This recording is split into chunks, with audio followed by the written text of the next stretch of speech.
Bapak-bapak, ibu-ibu, dan segenap pemirsa TV One di seluruh tanah air yang saya cintai. Inti dari ajaran agama adalah tentang akhlak. Itu sebabnya Rasulullah menyatakan, aku diutus ke alam ini hanya untuk satu tugas, memperbaiki akhlak. Kepada siapa kita harus berakhlak? 3. Pertama, kita ini harus berakhlak kepada Allah. Itu yang terpenting dulu. Ini fondasinya. Bagaimana cara berakhlak kepada Allah? Caranya 2. Pertama, jangan menyekutukannya dengan sesuatu pun.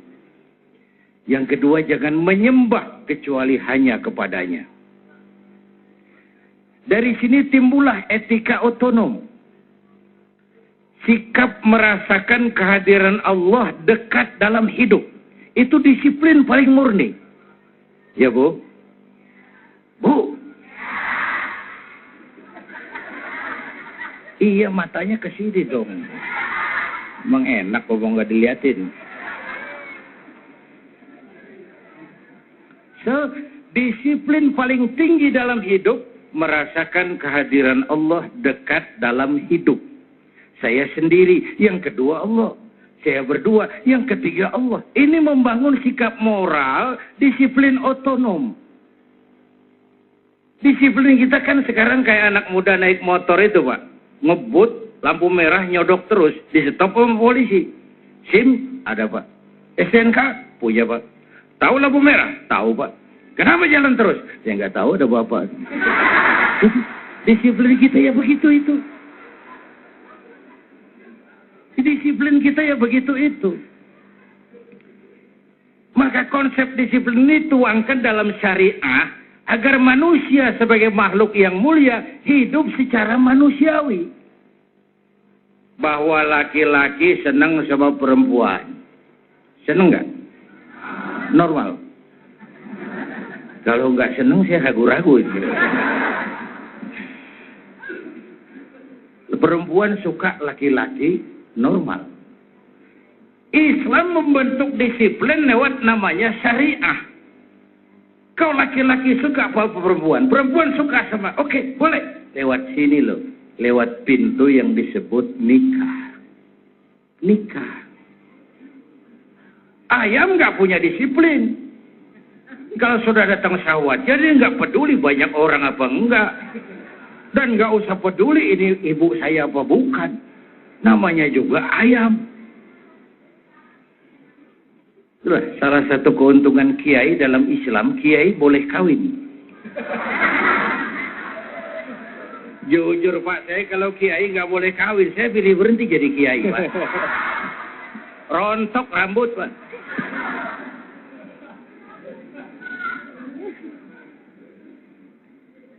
Manusia sebagai makhluk yang terhormat, hidup secara terhormat lewat pintu sakral yang disebut nikah.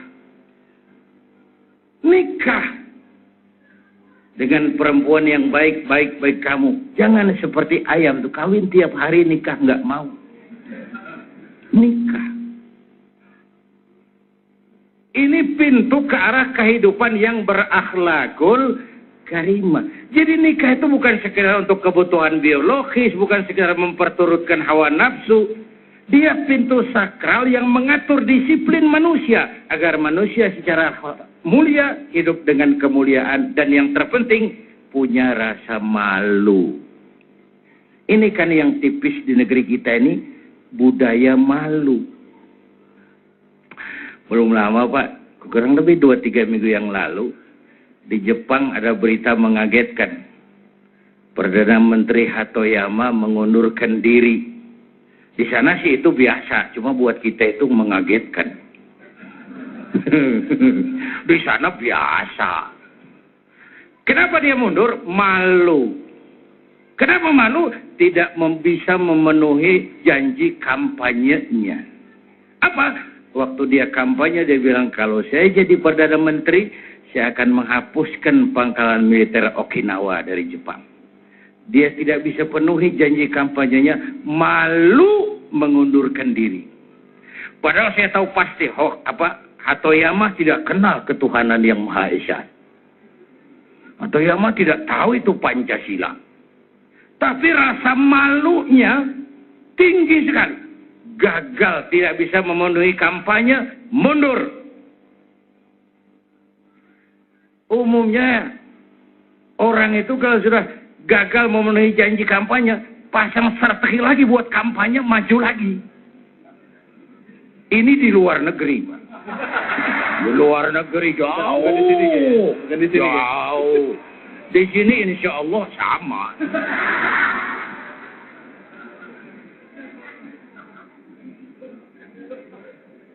Di Jepang, kereta api tabrakan, Menteri Perhubungan mundur. Kenapa? Malu.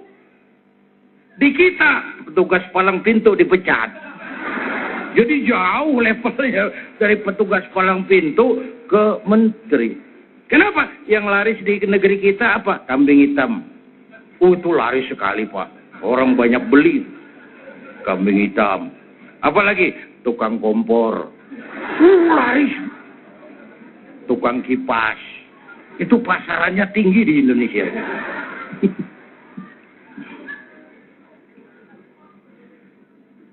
Kemelutnya dalam bidang penegakan keadilan juga begitu.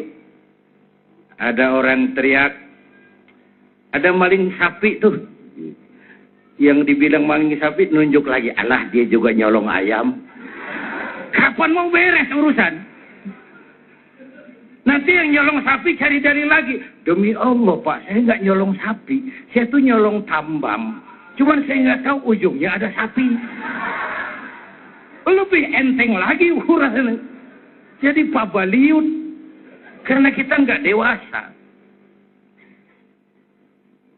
Akhlak kepada Allah. 13 tahun Nabi melaksanakan ini di Mekah. Menanamkan tauhid, menanamkan akhlak kepada Allah, pasang pondasi. Dengan hitungan, kalau pondasi kuat, apapun yang mau bangun di atasnya aman. Kalau pondasi rapuh, bangunan runtuh. Bangunan bagaimana pondasinya. Orang hidup bagaimana kualitas keimanannya. Kita tidak mungkin membendung teknologi modern. Itu sebabnya dari awal Quran kasih peringatan, Iqra, tapi harus bismi rabbika. Kalau Iqra dilepaskan dengan bismi rabbika, sekarang hasilnya ilmu pengetahuan jadi bencana. Hasil teknologi jadi musibah. Karena Iqra tidak bergandengan dengan bismi rabbika. Baca, tapi harus dengan nama Tuhanmu. Baik, terima kasih banyak. Oke, nanti kita akan lanjutkan lagi. Rasulullah SAW bersabda, dan sungguh kalian akan mengikuti jejak langkah orang-orang sebelum kamu, sejengkal demi sejengkal, dan selangkah demi selangkah. Hingga meskipun mereka masuk ke lubang biawak, niscaya akan mengikuti juga. Para sahabat bertanya, ya Rasulullah, apakah mereka itu adalah orang-orang Yahudi dan orang Nasrani? Rasulullah menjawab, siapa lagi kalau bukan mereka? Ya, pemirsa, Damai Indonesiaku akan segera kembali. Kita akan membahas lagi tentang bagaimana perzinahan dan juga budaya di Indonesia ini sudah mulai meninggalkan nilai-nilai Islam. Jangan kemana-mana, tetaplah di Damai Indonesiaku. Allah Subhanahu wa taala berfirman, A'udzu billahi minasy syaithanir rajim. Bismillahirrahmanirrahim. Wa la taqrabuz zina innahu kana fahisha. Innahu kana fahishatan wa sa'a sabila. Shadaqallahul azim. Janganlah kita semua, kalian semua mendekati perbuatan zina, karena sungguhnya perbuatan zina itu adalah merupakan perbuatan yang keji dan seburuk-buruknya jalan. Mudah-mudahan kita dilindungi Allah dari perbuatan yang jelek, yang buruk tersebut. Di malam ada bola di TV? Ya ingat dong, masa ya lupa. Kalau gitu ingat juga kan lagu Selamat Ulang Tahun?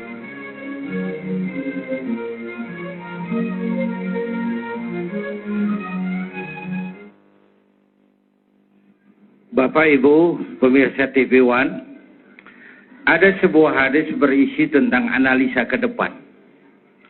Rasul menjelaskan inna min asratis sa'ah, di antara tanda-tanda kiamat. Gak usah mikirin kiamat beneran lah, ngeri. Saya juga gak pengen nemuin. Ini kiamat yang sering kita temuin. Hancurnya sendi-sendi kehidupan sosial. Merajalelanya munkarat dan maksiat. Yang munkar menjadi ma'ruf, yang ma'ruf dianggap munkar. Yang tercela diburu orang, yang terpuji dihindari orang. Yang mestinya hina dihormati. Yang mestinya terhormat dihinakan. Terjadi penjungkiran nilai. Tuntunan jadi tontonan. Tontonan dianggap sebagai tuntunan. Inna min asratis sa'ah. Di antara tanda-tanda kondisi sosial itu. Pertama, ayyurfa'al ilmu. Ilmu diangkat oleh Allah. Banyak sesuatu sudah nggak dikerjakan ahlinya lagi. Kiai sama dukun tipis bedanya. Benar-benar. Pemburu hantu pakai sorban. Nanti kiai pakai helm. Absurd, urusan jadi samar. Siapa pakai apa, siapa mau jadi apa, nggak urusan sekarang ini. Atas nama demokrasi. Atas nama kebebasan hak asasi. Banyak persoalan sudah tidak lagi dikerjakan sama ahlinya. Diangkat ilmu. Padahal saya pernah punya ungkapan, ilmu bikin hidup jadi mudah. Seni bikin hidup jadi indah. Agama bikin hidup jadi terarah. Dengan ilmu hidup jadi mudah. Abad kita sekarang kan knob life. Hidup tekan ke knob. Ya, mau tahu apa tentang klik, klik, klik, klik. Kelihatan di layar. Knob life. Hidup tekan ke knob. Sebagian besar rakyat kita masih hidup tekan perut. Ilmu bikin hidup jadi mudah. Aspek ibadahnya terasa tuh. Dulu tahun 50-an, kita orang Indonesia nih kalau pergi haji ke Mekah 6 bulan, Pak. Tahun 50-an? 6 bulan! Orang udah lupa, dia baru pulang tuh. 6 bulan! Yang ada coba kapal laut tuh, 2 minggu perjalanan, pulang pergi 1 bulan. Mekah Madinah onta, 1 minggu itu Mekah Madinah pakai onta. Sekarang orang berhaji cukup 1 bulan. Kenapa? Ada ilmu yang bikin Boeing motong waktu 5 bulan. Ilmu bikin hidup jadi mudah. Cepot itu kalau dipegang Asep Sunandar bisa selawat badar itu. Yang megangnya sih beda tuh. Ilmu juga begitu. Karena itu ilmu bikin hidup jadi mudah, seni bikin hidup jadi indah. Baca Quran, ibadah dengan seni tilawah terasa keindahannya. Dakwah, ibadah dengan seni terasa sentuhannya. Dengan seni hidup jadi indah. Dengan agama hidup jadi terarah. Coba kita masuk yang kedua. Apa kata Nabi tanda kiamat itu? Ilmu diangkat. Banyak hal dikerjakan orang bodoh. Yang kedua, wayafsual zina. Zina jadi pekerjaan hari-hari. Jadi pemandangan umum dianggap biasa. Tidak tabu lagi. Orang lebih menghargai selingkuh daripada poligami. Ayo ngaku. Ya walaupun saya kira dia bukan pilihan terbaik memang. Bu, wayafsual zina. Padahal seks, agama menghargai seks. Agama meletakkan seks pada tingkat yang sakral. Agama mengakui seks sebagai kebutuhan hidup. Tapi agama memberikan jalan formal supaya bisa dinikmati dengan tenang dan enak. Contoh, kucing. Tahu kucing? Kucing, Bu. Kalau kita yang ngasih ikan, kucing makannya tenang. Tenang. Kenapa? Dia sadar nuraninya itu. Ini ikan resmi. Ya, saya nggak nyolong, ini yang punya, yang kasih. Tenang dia makan. Tapi kalau dia nyolong, coba lihat, kucing kalau makan ikan boleh nyolong, nggak tenang makannya itu. Cari kolong tempat tidur, tengok kiri, tengok kanan. Ada piring jatuh, kabur kencang. Kucing ngerti saya nyolong. Seks juga gitu. Seks juga gitu. Kalau sah, resmi, anteng. Tenang. Nggak takut diintip orang. Masa bodoh capean yang ngintip kok. Tenang menikmatinya. Ya Bu ya? Apaan?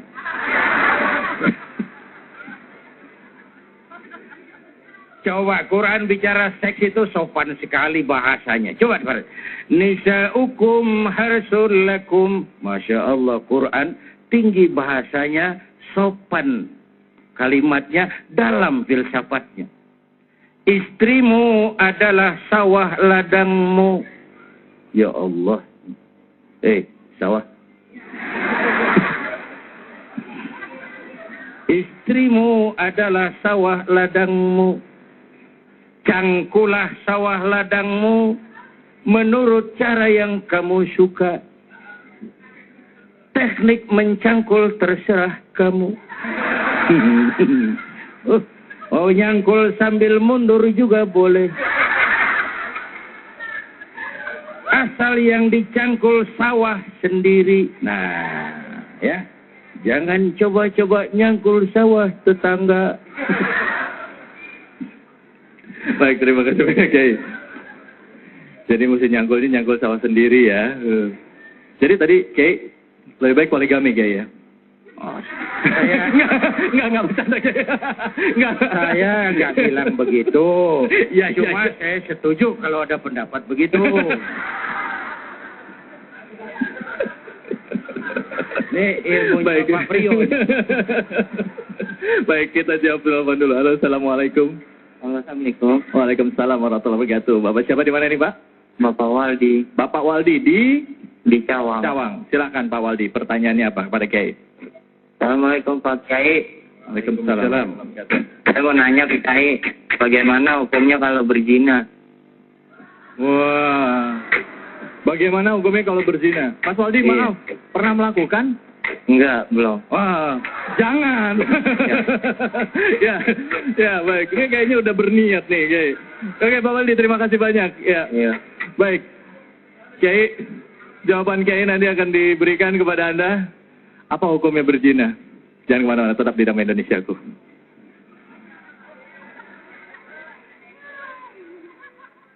Allah Subhanahu wa taala berfirman dalam surat An-Nur ayat 31. Katakanlah kepada wanita-wanita yang beriman, hendaklah mereka menahan pandangannya dan memelihara kemaluannya, dan janganlah mereka menampakkan perhiasannya kecuali yang memang biasa tampak daripadanya, dan hendaklah mereka menutupkan kain kerudung ke dadanya, dan janganlah menampakkan perhiasannya kecuali kepada suami mereka.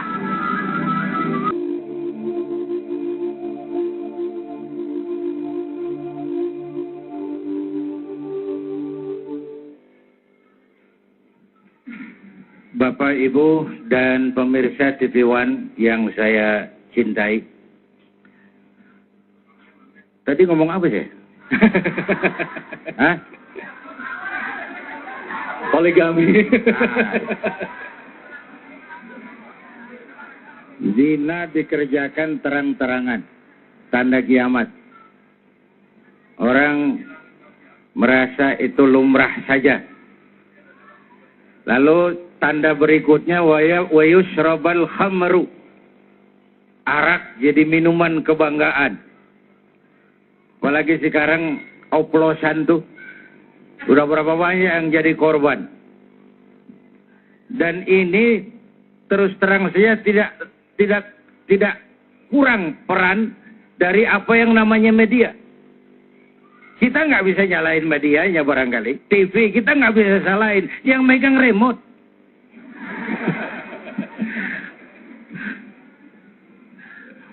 Anak-anak kita dulu saya remaja dilarang nonton gampang. Kunciin pintu, kletek, lu keluar kamar patah kaki lu.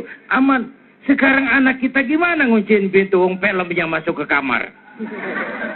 Ini abad informasi, nggak ada yang bisa dibendung. Kita yang harus punya filter. Anak-anak kita kok salah milih idola. Idola kita itu tidak lain baginda Nabi. Mengapa beridola kan sesuatu yang rentan? rentan dengan pergaulan bebas, rentan dengan kawin cerai, rentan dengan perzinaan. Kok yang kayak gitu dijadikan idola?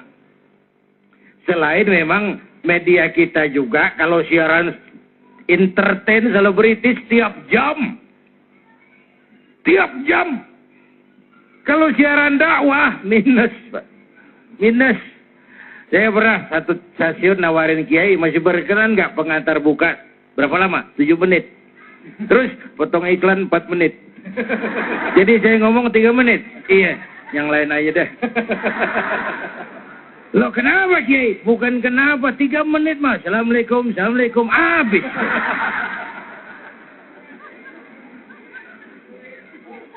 Nanti yang malam ada lagi tuh 25 menit, 45 menit siaran dakwah. Formatnya dibikin murni entertain. Satu kiai kumpul sama 4 pelawak. Tenggelam kiainya. Oh pelawaknya 4. Sebutannya dikasih jam tayang penuh, sentuhan rohani Islam. 1 jam penuh, jam 3. Yang ratingnya jeblok. Jam 3 dekat subuh. Kampret yang mau nonton. Maaf, mumpung ada Pak Karni ini. Nanti kita minta pendapat beliau tentang media. Tapi kalau tentang kehidupan selebritis, saudara lihat kan, itu cost productionnya murah, ratingnya tinggi, iklan banyak masuk, mama demen bener nonton. Lu ngaku. Jadi anak kita kalau ditanya siapa Khalid bin Walid, nggak tahu. Siapa Umar bin Abdul Aziz? Tahu. Apa sih yang kamu tahu? Katanya Anang sama Syahrini. Ya sekedar ngambil contoh aja, contoh. Sama si Anu katanya Anu. Kata siapa? Kata si Anu. Anu, nggak ada titiknya. Ngumpulin omongan si Anu. Anak-anak kita sering matang lebih cepat dari waktunya karena pengaruh media. Kita orang-orang tua harus punya filter. Dan filter paling baik tadi kembali kepada akhlak kepada Allah Subhanahu. Bapak Ibu, dalam Quran ada cerita Nabi Yakub. Kerisauan beliau kalau ada bicara tentang putra-putrinya itu apa? Ma ta'buduna min ba'di Quran. Nak, kalau bapak tidak ada umur, kamu nyembah apa, nak? Kamu bakal jadi hambanya siapa, nak? Ayo, ngobrol. Ibu-ibu hamba Allah apa bukan? Hamba Allah. Kata siapa? Kata ibu. Kalau kata ibu, kan namanya ngaku. Ngaku boleh dan murah. Yang mahal itu diakui. Yang mahal itu diakui. Ibu kenal Presiden SBY? Kenal. Presiden SBY kenal sama ibu? Ngaku boleh dong. Tapi diakui apa tidak? Itu yang kita belum tahu. Oleh karena itu, sekali lagi, Iqra harus dengan Bismi Rabbika. Baca, tapi dengan nama Tuhanmu. Teknologi, tapi harus dengan dasar iman. Kekuasaan ada manfaatnya kalau dipegang tangan orang beriman. Popularitas bahkan kalau jatuh di tangan orang beriman itu sih sampah. Tapi kalau dinikmati itu racun. Ibu tahu racun? Tahu racun? Lawannya madu. Lawannya, ibu kalau ada racun ada madu, ibu pilih di racun apa di madu?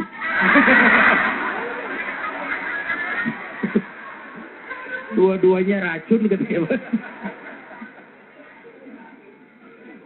Baik, terima kasih banyak Kiai. Masih ada satu pertanyaan yang tadi belum dijawab Kiai sebenarnya. Hukumannya untuk pezina itu apa sih Kiai? Ya, sebelum nanti kita masuk ke jadikan mungkin bisa dijawab dulu Kiai tentang masalah perzinahan ini. Hukumnya apa di Islam? Iya, dalam fikih zina itu 2 macam. Ada zina muhsan dan ghairu muhsan.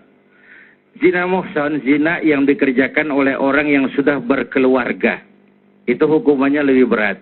Dipendam badannya separuh badan, dilempari batu, sampai mati.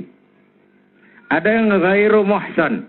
belum berkeluarga, belum bersuami istri, itu dirajam, dicambuk sebanyak 100 kali punggungnya.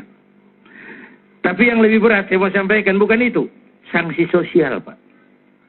Sanksi sosial. Masyarakat itu punya hukum yang tidak tertulis, tapi kekuatannya lebih dahsyat dari hukum tertulis. Itu yang luar biasa. Sama juga kalau suami ibu korupsi, ibu ke pasar, pedagang pada bisik, bininya koruptor. Ini hukum sosial. Anak kita pergi sekolah, anaknya koruptor. Ini hukum sosial, lebih berat daripada hukum. Dan saya tidak suka membagi-bagi dosa, ada dosa kecil, dosa gede. Itu pada tingkatan awam. Tapi pada tingkatan batin kita lebih tinggi, jangan lihat besar kecilnya dosa yang kau kerjakan dong, tapi lihat kepada siapa dosa kau lakukan. Jangan juga lihat besar kecilnya sebuah nikmat, tapi lihat siapa yang kasih itu nikmat. Saya kasih contoh, ibu ketemu Presiden SBY, dikasih duit 10.000 rupiah, seneng nggak? Kemana-mana cerita nggak? Padahal 10.000. Tapi yang ngasih Presiden. Bagaimana kalau yang ngasih Allah? Jangan lihat besar kecilnya pemberian, jangan lihat besar kecilnya dosa yang kau kerjakan, tapi kepada siapa dosa kau lakukan. Siapa yang berikan itu nikmat. Dan nikmat akan berubah menjadi bencana kalau kita tidak pandai mensyukurinya. Popularitas, penghargaan orang, itu sering jadi racun. Ya Bu ya? Apa sih bedanya saya dengan saudara-saudara? Sama, kita kesini untuk cari ridho Allah. Sama. Cuma saya ngomong, saudara dengerin. Apa berarti saya lebih hebat dari saudara? Setan.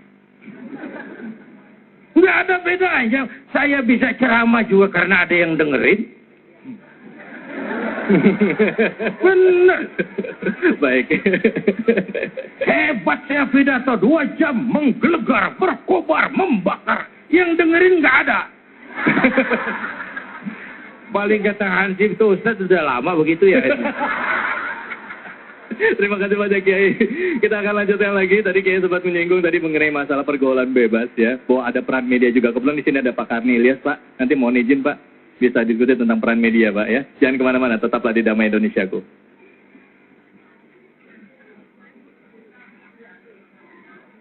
Allah Subhanahu wa taala berfirman dalam surah An-Nur ayat 4. Dan orang-orang yang menuduh wanita yang baik-baik berbuat zina dan mereka tidak mendatangkan 4 orang saksi, maka deralah mereka yang menuduh itu 80 kali derah. Dan janganlah kamu terima kesaksian mereka buat selama-lamanya. Dan mereka itulah orang-orang yang fasik.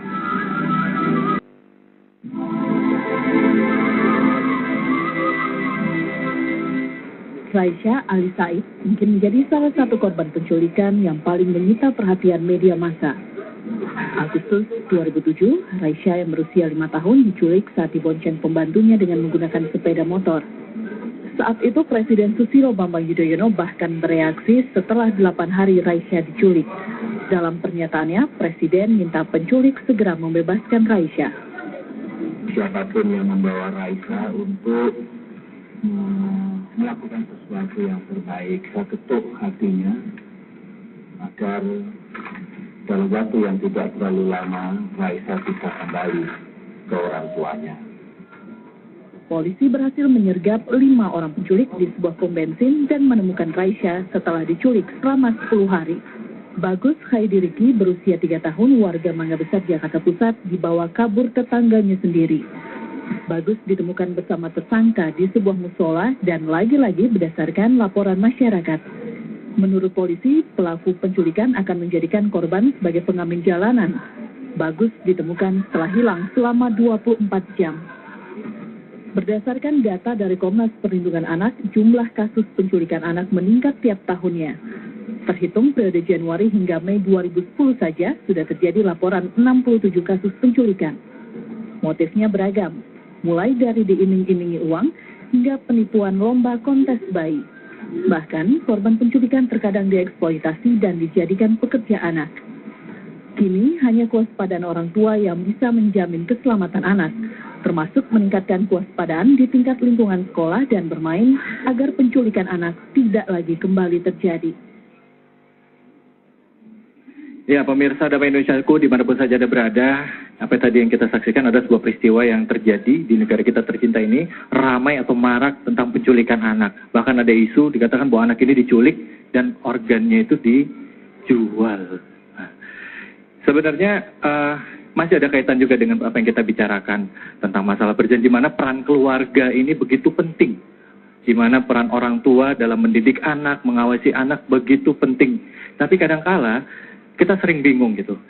Kita sudah mendidik anak kita, memasukkan anak kita dalam sekolah yang mungkin muatan agamanya sudah terjamin. Kita di rumah juga sudah mendidik anak kita untuk sholat. Kadangkala kita berkomunikasi sama anak kita. Tapi kenapa kok masih ada aja kecolongan?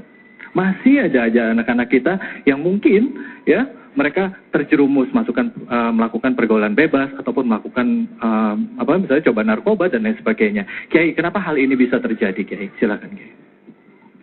Bapak Ibu dan pemirsa TV One yang saya hormati, memang banyak gejala sosial yang membuat kita risau. Perzinahan, pemabukan, perjudian, penculikan, itu semua melantunkan sebuah pertanyaan yang ringkih. Kemana moral kita sebagai bangsa? Sedang menuju kemana kita? Dan akan sampai kemana kalau seperti ini fenomenanya? Karena itu memang benteng paling utama lagi-lagi adalah rumah tangga. Dan peran utama di rumah tangga sebenarnya suami istri, tapi ibu lebih banyak berperan.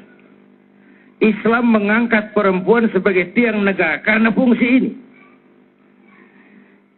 Ibu kenal Siti Aminah? Tahu ya? Iya, kenal di mana kenalannya. Itu ibunda baginda Rasul. Aminah, perempuan yang memberikan rasa aman, kedamaian, pengayoman. Kenapa? Ia melahirkan anak pertama tanpa didampingi suami. Suaminya wafat. Sedih hatinya, remuk perasaannya, tapi tegar jiwanya. Dilahirkannya bayi bernama Muhammad dalam tradisi zaman jahiliyah. Jahiliyah itu jahiliyah kompleks. Mabuk, judi, zina terjadi. Dilahirkan anak pertama tanpa didampingi suami. Diasuhnya penuh kasih sayang. Di antaranya jadi orang besar dan dibesarkan Allah. Perempuan. Ibu kenal Mahatma Gandhi? Tahu. Bagus anak-anak. Gandhi itu kecilnya yatim, kurus kayak anak cacingan. Yang tegar tuh ibunya. Gandhi sekolah, nak. Gandhi jadi orang besar, nak. Gandhi kalau perlu sekolah ke Inggris, biar Inggris menjajah kita. Nggak salah kau sekolah ke Inggris, tapi jangan jadi Inggris, Gandhi. Jangan sentuh minuman keras. Gandhi belajar. Gandhi, Mahatma Gandhi jadi orang besar karena dorongan ibunya. James Watt. Siapa itu? Apa nemu uap tuh? Jadi besar karena dukungan ibunya. Perempuan melahirkan orang-orang besar, tiang negara. Bahkan melahirkan orang besar. Di Jawa Tengah ada Raden Ajeng Kartini, di Jawa Barat muncul Dewi Sartika, di Bengkulu muncul Fatmawati Soekarno, sang penjahit bendera merah putih itu. Di Aceh muncul Laksamana Malahayati, baru muncul Cut Nyadin, baru setelah itu Cut Keke, Cut Meme, dan Cut Cut.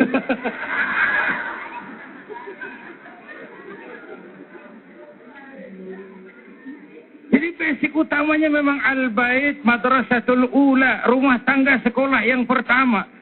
Guru anak-anak kita, ibu bapaknya.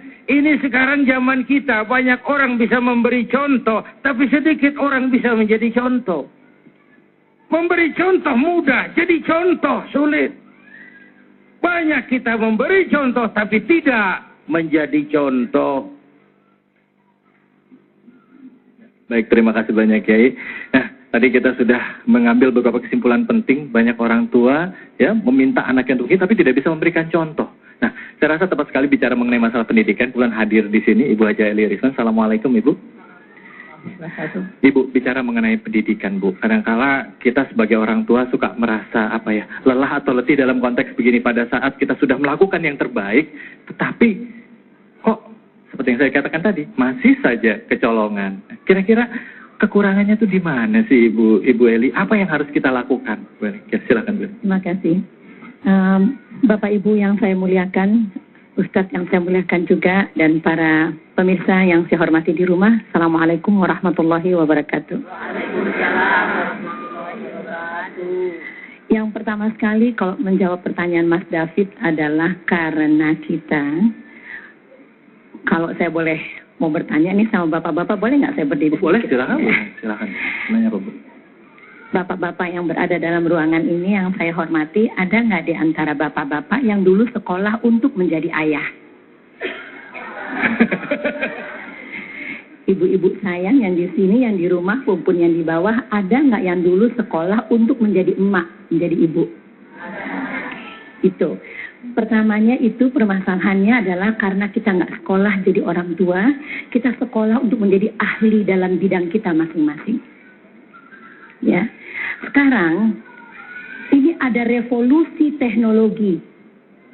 Ya, anak bisa berselancar di dunia mayanya hanya dengan satu buku jarinya, Rp1.000 sehari. Tapi tidak terjadi revolusi pengasuhan menghadapi revolusi teknologi. Sekarang Bapak Ibu pasti semuanya punya handphone, iya kan? Ngasih handphone juga sama anaknya, betul? Oke, sekarang siapa yang bisa kirim bukan SMS tapi MMS? Kan? Nah, jadi inilah kecolongan besar kita karena kita gagap teknologi. Seandainya saya lemparkan ini kepada ibu kira-kira akan gimana? Ibu tangkap. Ibu, ya, itu. Ibu akan siap menangkap bola saya. Ya, itu disebut bahasa Sundanya antisipasi. Ya, tetapi kita yang datang badai teknologi, kita nggak punya antisipasi sama sekali terhadap itu. Kecolongannya di situ. Kita kasih perangkat teknologi ke tangan anak kita tidak bisa menggunakannya. Ya, dulu Mas Khalid dibilang kira-kira 2-3 minggu yang lalu, ya para ahli pakar teknologi masih bilang bahwa anak-anak kita itu penghuni asli dunia gadget. The native gadget bahasa Jawanya. Sekarang kita imigran gadget. Kita orang pendatang ke dunia gadget itu. Sekarang yang terjadi 3 minggu yang lalu, para ahli digital dunia berkumpul di Amerika. Mereka bilang anak-anak kita sekarang the right now generation, generasi sekarang juga. Untuk menjadi orang tua, the native gadget saja kita kelimpungan. Kita kasih perangkat ke tangannya, kita tidak bisa menggunakannya. Konon lagi menjadi orang tua generasi sekarang juga. Dia download dengan gampang, unduh dengan gampang semua gambar yang tadi Ustadz sudah bahas. Dalam hitungan detik, satu buku jarinya masuk. Gitu. Ya. Dan kepanasan. Kalau kepanasan aja, para ibu dan bapak yang saya muliakan, nggak apa-apa. Tapi itu, kalau gempa punya potensi tsunami, pornografi punya potensi merusak otak 2 kali lipat dari narkoba. Sudah? Jadi sekarang gitu loh, kalau menjawab pertanyaan tadi, di mana bolongnya? Karena kita terlalu lama abai, terlalu lugu, terlalu, kalau zaman dulu Ustadz pasti hafal nih. Saya kan hampir seumuran tuan saya. situasi aman terkendali. Bapak merasa, ibu merasa memberikan perangkat kepada anak, situasi aman terkendali. Enggak, anak kita right now generasi sekarang juga. Dia dapatnya sekarang juga, begitu ada razia dia hapus sekarang juga. Enggak ketemu. Ya, baik, terima kasih banyak.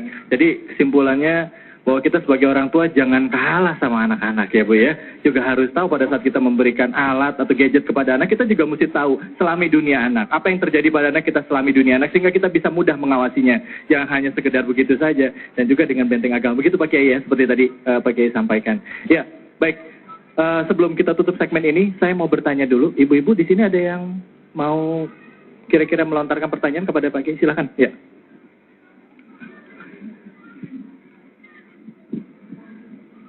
Assalamualaikum warahmatullahi wabarakatuh. Waalaikumsalam warahmatullahi wabarakatuh. Nama saya Nana. Kebetulan tadi Ibu Eli juga barusan membahas mengenai kemajuan teknologi ini ya.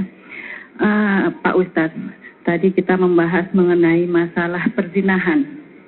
Yang kita tahu selama ini yang disebut perzinahan itu sebatas hubungan intim antara laki-laki dan perempuan. Ya. Dengan kemajuan teknologi yang sekarang ini, dengan mudahnya kita bisa berhubungan dengan siapa saja, baik itu sesama jenis ataupun dengan lawan jenis, di mana sekarang ini lagi model-modelnya Pak, untuk kita menyebut lawan jenis kita ataupun siapapun dia dengan sayangku, cintaku, di mana bisa saling merayu. Yang ingin saya tanyakan adalah apakah hal ini bisa dikategorikan sebagai perzinahan? Terima kasih. Baik. Maksudnya kalau chatting itu ngerayu orang ya, lawan chattingnya itu dengan sayangku padahal bukan suami istri gitu. Apakah itu bisa dikatakan sebagai perzinahan gitu? Silakan Mas. Mumpung waktunya masih ada, silakan Mas Dika. Baik, terima kasih. Bismillahirrahmanirrahim. Assalamualaikum warahmatullahi wabarakatuh. Waalaikumsalam warahmatullahi wabarakatuh. Terima kasih atas kesempatan yang diberikan. Nama saya Dika. Ya. Pada Pak Kiai ada yang ingin saya tanyakan, sebagaimana kita tahu bahwa Islam itu agama yang paling sempurna, agama yang paling komplit lengkap. Kita bicara mengenai pornografi dan perzinahan, Islam itu agama yang paling menentang hal tersebut, ya dengan hukum-hukumnya dan lain sebagainya. Nah, kalau yang ingin saya tanyakan, apakah bagaimana caranya ketika hukum ini sudah ada dan sudah komplit lengkap tersebut, ya kan, dan itu tidak diterapkan. Saya sempat kebayang apakah perlu penerapan katakanlah syariah Islam dan sebagainya, karena bagaimana wanita itu berpakaian, laki-laki itu harus melihat dan sebagainya. Karena kalau kita lihat ada aksi, ada reaksi. Kadang kita sendiri Ustadz nggak bisa, ketika di depan kita imannya lagi bagus, di depan kita ada orang lewat pakai bikini, rok pendek, pakai tank top, kadang kita astagfirullahaladzim, cuma pusing kita. Astagfirullahaladzim, Masya Allah, pusing kepala kita gitu ya. Saya kebayang ketika semuanya berpakaian rapi, berpakaian bagus, berpakaian, kita juga ada aksi, ada reaksi, karena sebagai dalam teori psikologi, ada Bu Psikolog, ada Bu Eli, ada mengatakan bahwa laki-laki itu ada mata-mata monyet kalau dalam psikologi sosial. Jadi kadang-kadang kecenderungan untuk melihat dan sebagainya. Mata-mata apa? Mata-mata monyet, sependek yang saya. Itu ada dalam salah satu teori psikologi sosial. Nah, bagaimana menyikapi hal tersebut? Terima kasih. Assalamualaikum warahmatullahi wabarakatuh. Waalaikumsalam warahmatullahi wabarakatuh. Pertanyaan yang luar biasa. Kita takbir dulu. Allahu Akbar. Allahu Akbar. Allahu Akbar. Jangan kemana-mana, kita akan kembali lagi dan nanti kita juga akan bincang dengan Pak Karni seputar peran media. Pak, ditahan dulu ya Pak. Tetap di Damai Indonesiaku. Allah Subhanahu wa Ta'ala berfirman dalam surah At-Tahrim ayat 6. Hai orang-orang yang beriman, peliharalah dirimu dan keluargamu dari api neraka yang bahan bakarnya adalah manusia dan batu. Penjaganya malaikat-malaikat yang kasar, yang keras, yang tidak mendurhakai Allah terhadap apa yang diperintahkan kepada mereka, dan mereka selalu menjalankan apa yang diperintahkan.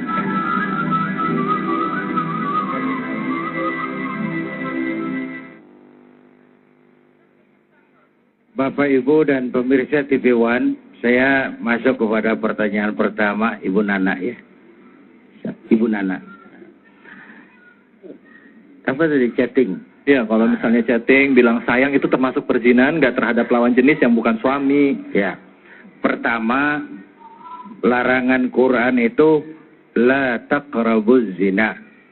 Jangan dekati perbuatan zina. Dalam hal ini ada dua hal. Pertama, zinanya itu sendiri.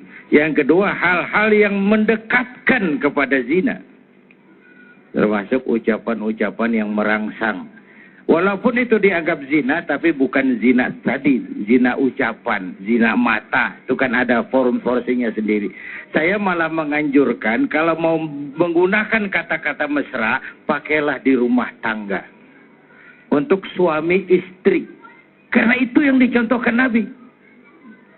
Kalau baru pacaran ya rentan. Memang pacaran itu, cinta itu kan semua indah. Indah. Tapi bagaimana mempertahankan itu yang dicontohkan Nabi. Coba. Bertahun-tahun menikah dengan Siti Aisyah. Rasulullah memanggil istrinya Humairah. Wahai yang kemerah-merahan. Panggilan yang mendatangkan rasa, mengembalikan keharmonisan yang hilang, mengembalikan kehangatan yang lenyap. Justru suami istri yang harus pakai kalimat merangsang, Bu. Bu. Bu. Biasakan semua bapaknya anak-anak. Nabi bertahun-tahun menikah, manggil Aisyah Humairah, wahai yang kemerah-merahan. Cantik kali panggilannya. Kita kadang-kadang jujur tapi nyakitin. Istrinya hitam, sini hitam. Perlu kalimat-kalimat indah, mesra, mengembalikan kehangatan, mengembalikan keharmonisan. Perlu, tapi pakai untuk suami istri. Buat anak-anak kita, boya yang wajar saja, jangan berlebihan. Itu saja saya kira. Yang kedua tentang syariat. Ada fungsi, ada posisi. Syariat Islam itu kan tujuannya pertama, wataknya itu pertama, al-musyawat bainan nas fi takalifil ahkam. Semua orang sama dalam berhadapan dengan hukum. Kalau ini watak syariat, ini jugalah tujuan kita membangun negara hukum. Yang kedua, syariat itu punya watak taklilut takalif, menyedikitkan beban. Sholat kalau tidak mampu berdiri, boleh duduk. Yang ketiga, ada mulharaj, ada tahapan dalam pelaksanaannya. Karena itu yang tidak disukai Islam adalah sikap yang berlebihan. Cintailah sesuatu sekedarnya. Bencilah sesuatu sekedarnya. Jangan mengidolakan orang berlebih-lebihan. Satu saat kenyataan tidak menguntungkan, kita akan kecewa juga berlebihan. Yang wajar-wajar saja. Cintailah yang kau cintai sekadarnya, karena boleh jadi besok dia kau senangi. Bencilah yang kau benci sekadar saja, karena boleh jadi besok dia kau sukai. Sederhana dalam bersikap.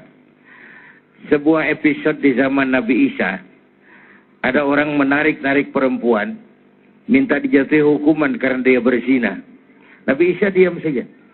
Ya Isa, tegakkan hukum, rajam dia, rajam dia. Diam saja Nabi Isa. Akhirnya masyarakat marah. Setelah masyarakat marah, Nabi Isa bilang begini saja. Siapa yang diantara kamu merasa tidak punya dosa, silakan hukum ini perempuan.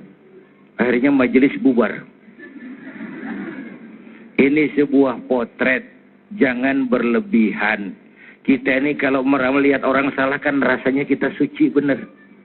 Ya, padahal kita mungkin enggaknya bukan enggak zina, tapi enggak ketahuan gitu.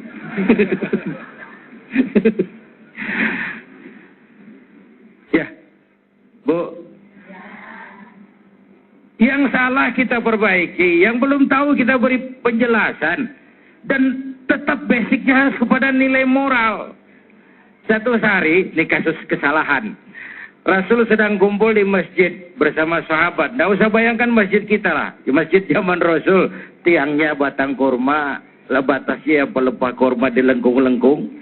Sedang ngobrol dengan beberapa sahabat, Ja'al Arabul Badiyah. Datang orang Arab kampung. Nggak ngerti akhlak masjid, masuk aja jelonong, nggak pakai assalamualaikum, cari pojokan masjid, kencing. Sahabat gergetan, Umar cabut pedang, mau dipedas-pedas. Kata Nabi, da'hu ya Umar, biar dia selesaikan kencingnya, biar. Biar Umar, biar. Duduk Umar. Selesai kencing dipanggil sama Nabi Arab ini. Sini, Mas. Arab dari Jawa. Oh. Itu sendiri aja, kenapa sih? Ini masjid, tempat suci, nggak boleh kencing di sini, Mas. Loh, kalau niki boten ngertos ya Rasul. Ya nggak apa-apa, kalau nggak ngerti besok jangan diulangi ya. Nggih Rasul, matur nuwun sangat loh iki. Merasa diselamati. Umar, saya ya Rasul, coba ambil air, cari ember, siramin. Kata Umar, brengsek lu. Yang kencing gue yang nyiramin. Tapi saya lihat dua sisi di sini dari watak syariat Nabi. Pertama, ini orang nggak tahu. Yang nggak tahu kasih tahu. Caranya baik-baiklah. Orang belum tahu. Lain kalau orang sudah tahu. Ya, mungkin juga.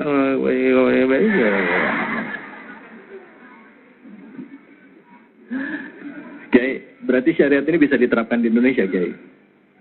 Ya kalau tidak bisa, dalam kehidupan. Kita nggak bicara Indonesia, tidak dalam kehidupan. Oh, Oke, baik. Kalau kita bicara Indonesia nanti jadi debatable. Dalam kehidupan. Ya.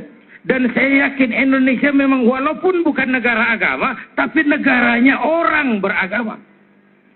Dan dari sejak zaman Jawa, simbol-simbol itu sudah ada. Coba lihat raja-raja Jawa itu alun-alun keraton, masjid besar. Masjid besar, alun-alun keraton. Simbol kehidupan agama dan negara tidak boleh dihadapkan, tapi harus berdampingan. Berdamping, bukan bersanding, bukan bertanding. Jangan hadapkan agama dengan negara, itu nggak menguntungkan. Bapak Ibu hadirin yang saya hormati, itu potret. Jadi, yang belum tahu, kasih tahu. Caranya pelan-pelan. Jangan mancing ikan pakai anggur. Ikannya godek marah kita. Ikan goblok, anggur nggak doyan. Bukan makanannya. Yang kedua, akhlak syariat itu, coba orang kencing sedang enaknya di stop.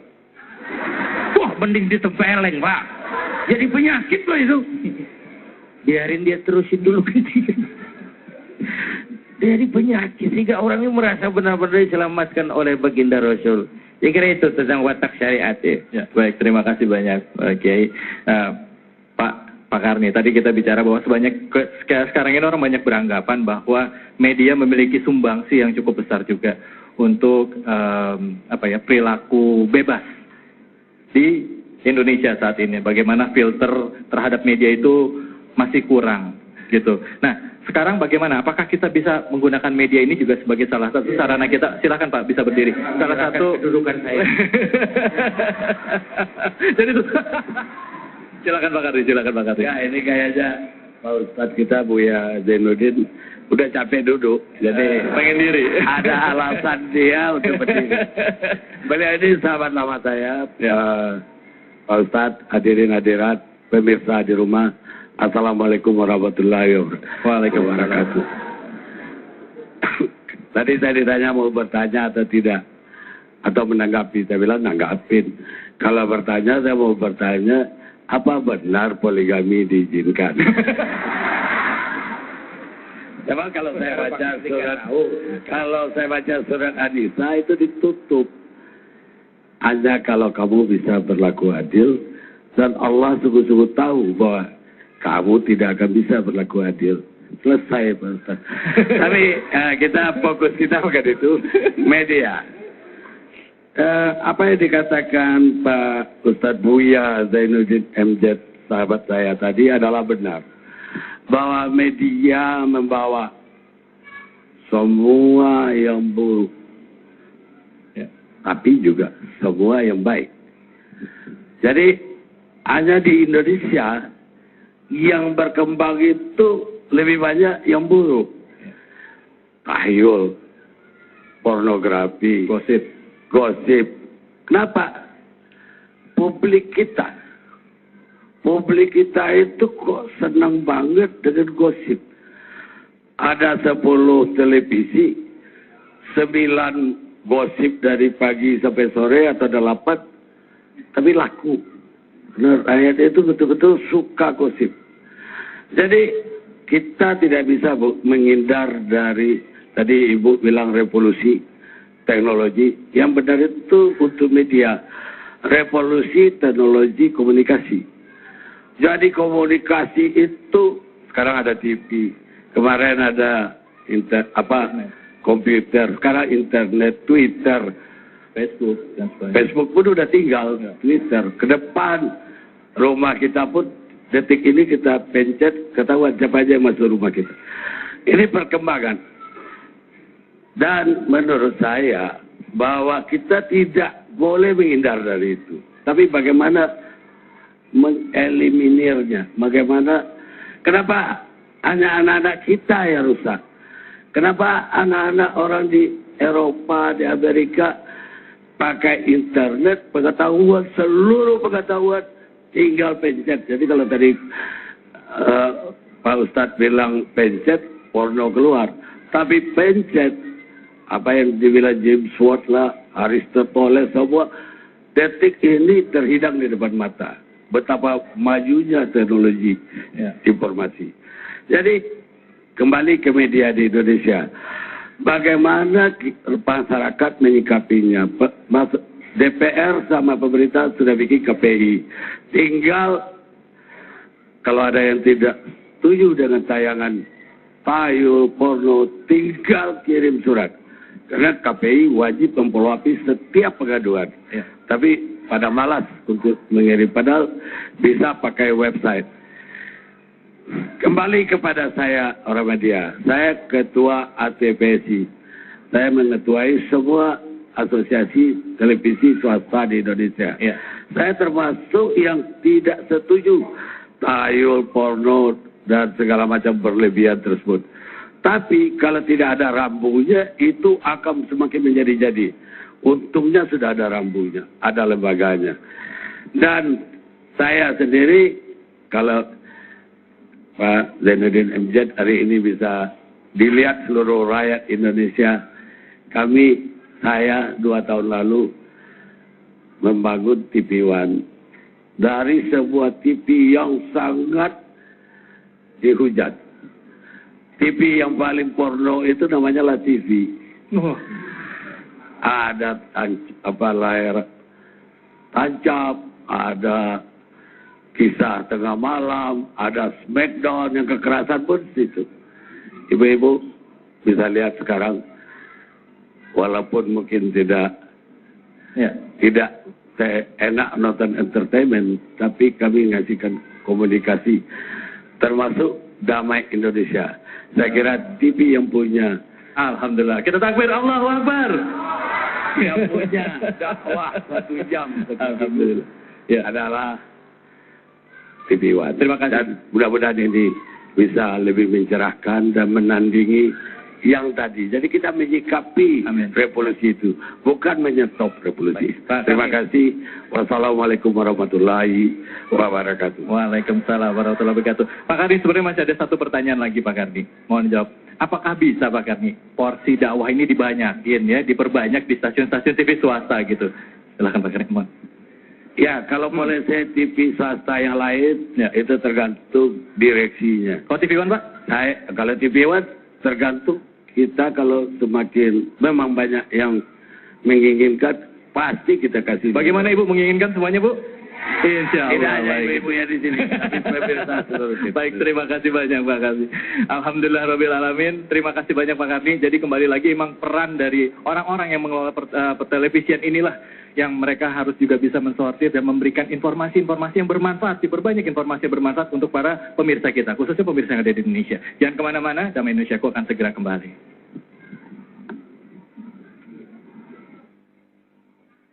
Sayyidina Ali bin Abi Thalib karramallahu wajhah pernah berpesan, jadikanlah agama itu sebagai benteng bagi negaramu dan syukur sebagai penjaga bagi nikmatmu.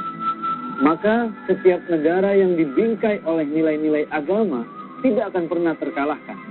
Dan setiap nikmat yang dijaga oleh rasa syukur tidak akan pernah hilang.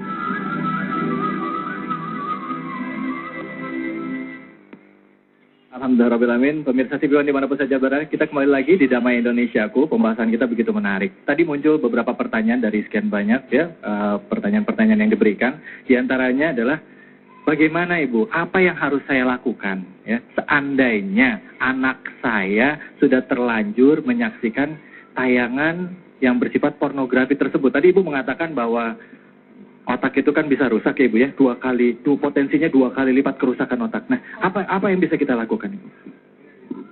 Bismillahirrahmanirrahim. Jadi pertama sekali Bapak Ibu harus memastikan apakah benar anak kita sudah melihat apa belum, dengan cara menanyakan kepada mereka tentang orang lain dulu, tentang temannya. Sekarang anak-anak ya pada suka ngelihat ini gitu. Nanti dia akan bercerita temannya dan nggak sengaja dia akan mengatakan tentang dirinya. Yang kedua, kalau tarik napas panjang 3 kali, lepaskan pelan-pelan, jangan panik. Itu dulu, relax. Ya, yang ketiga baru tanya sama mereka. Jadi bagaimana perasaanmu? Bukan apa yang kau pikirkan. Kebanyakan anak-anak kita juga nggak pakai pikir dulu perasaan dulu. Jadi tanya apa perasaannya, apa yang kau rasakan.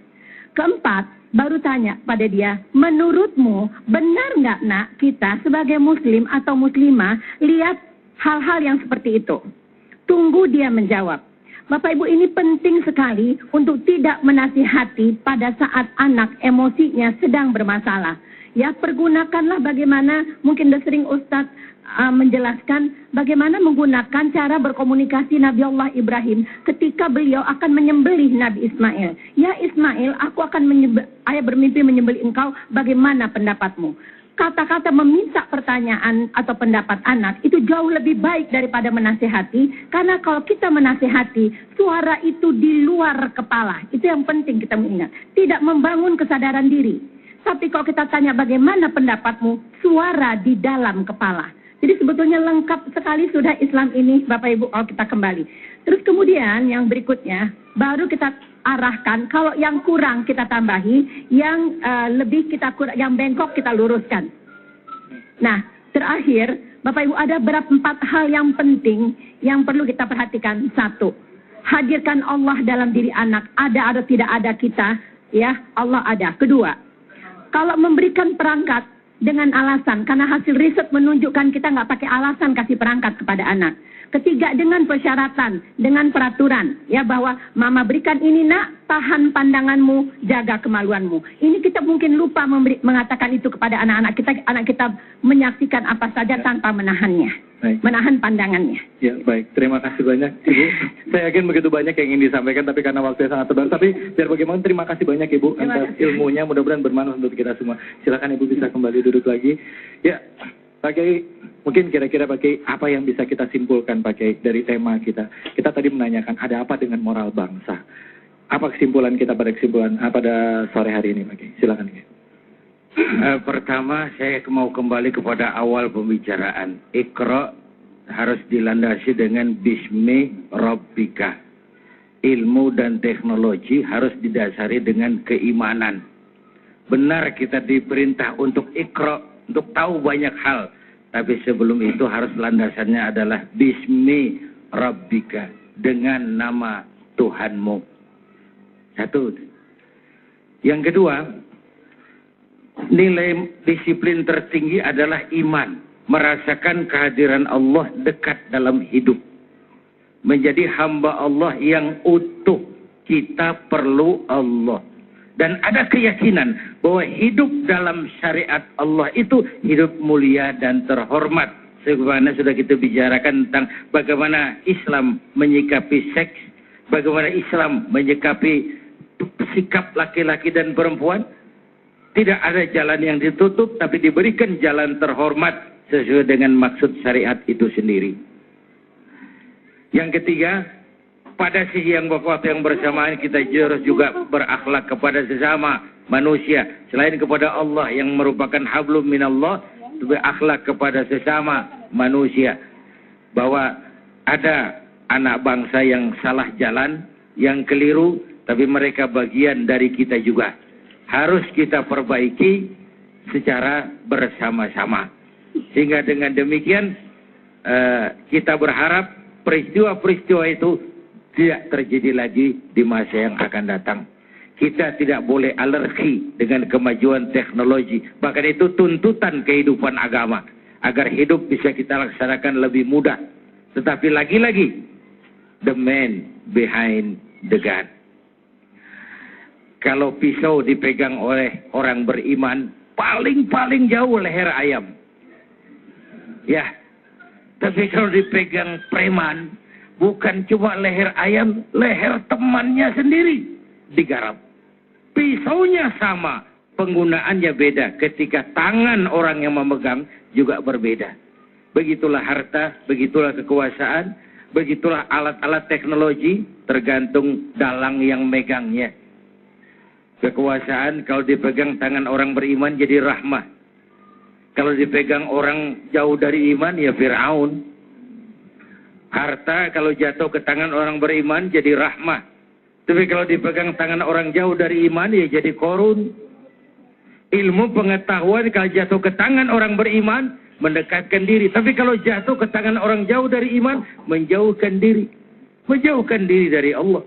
Ingat lamunan Dr. Arthur Clarke tahun 2010 katanya, bentar ini 2010 sudah kita lewati, benar sekali. Kita sudah hidup dalam abad mechanical educator, mesin yang bisa ngajar. Sebentar lagi guru akan bangkrut, dosen gulung tikar, manusia belajar dari mesin. Tahun 2030 katanya manusia mendekati kecepatan cahaya. 2040 manusia melakukan penerbangan antar planet, interstellar flight. 2050 manusia sudah bisa melakukan climate control, ngatur musim. Bayangin kalau musim sudah diatur, umur dunia di tangan manusia. Tahun 2100 akan terjadi puncak kemajuan ilmu. Manusia tidak perlu mati. 2100 itu sudah ditemukan human immortality, kekekalan manusia. Para dokter sudah sedemikian jeniusnya sehingga ditemukanlah sejenis pil anti malaikal maut. Kira-kira. Tuh. Sampai situ kita kembali Quran. Kalla innal insana la yatgha ar-ra'ahus. Manusia sering lupa diri kalau melihat berada dalam kondisi yang mapan. Manusia sering lupa diri kalau merasa kondisinya mapan. Baik kemapanan itu karena popularitas, dikenal orang, karena kekayaan, karena kedudukan. Dikala itu orang mengalami proses degradasi. Kan banyak juga dalam politik orang waktu di bawah teriak, berantas korupsi, ganyang korupsi. Cuma karena belum dapat kesempatan. Begitu naik lebih gila dari yang dia teriakin. Itu terjadi di mana saja. Terjadi di proses peluncuran nilai, proses degradasi namanya. Ya. Kehilangan idealisme awal tempat dia berangkat dulu. Dan itu Quran sudah mensinyalir kemajuan ilmu. Iqra, kalau lepas dari bismi rabbika, akan mengakibatkan manusia mengalami proses degradasi. Baik. Kira ini. Terima kasih banyak Pak Kiai. Kesimpulannya nanti kita akan berdoa bersama. Jangan kemana-mana, tetaplah di Damai Indonesiaku. Allah Subhanahu wa taala berfirman di dalam surah Al-Ahzab ayat 21. Bismillahirrahmanirrahim. Laqad kana lakum fi Rasulillahi uswatun hasanah liman kana yarjullaha wal yawmal akhir wa dzakarallaha katsira. Allah Subhanahu wa taala berfirman, sesungguhnya telah ada pada diri Rasulullah suri tauladan yang baik bagi orang-orang yang mengharap rahmat Allah dan kedatangan hari akhir, dan mereka senantiasa mengingat Allah.